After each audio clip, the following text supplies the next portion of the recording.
नवीन निवास रे बीजेडी नेता प्रदीप अमात, प्रफुल्ल मल्लिक एवं उषा देवी पूर्वतन मुख्यमंत्री नवीन पट्टनायक को साक्षात करिसेंती। सांगठनिक कार्यक्रम नहीं आलोचना होइतिबा कहिसेंती प्रफुल्ल मल्लिक। बीजेडी रे एभली विपर्जय हेबो बोली आशा करनथिबा कहिसेंती उषा देवी। सेपटे रघु महांती एवं तांको पुओ राजश्री महांती भी नवीन निवास रे पहुंचिसेंती। नहीं किसी डिस्कशन नहीं, ये गोटे कोर्टसी विजिट, अन्य कथा किसी आलोचना है।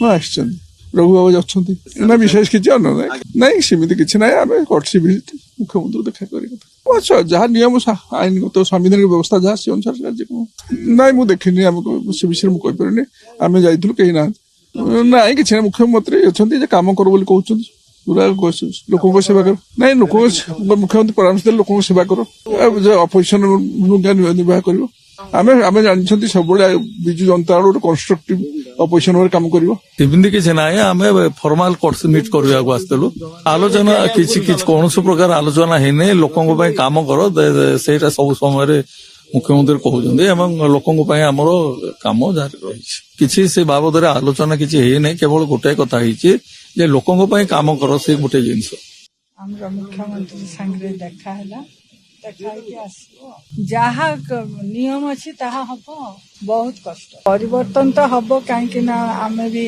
बहुत समय सरकार रही गोटे परिवर्तन हठात आसीगला जोटा कि आम एक्सपेक्ट करना ना सेमती कि मुझे चिकटी आसली तो देखा। भुवनेश्वर कैमरा पर्सन हर्षिकेश आदर्श रिपोर्ट रिपोर्टर्स टुडे।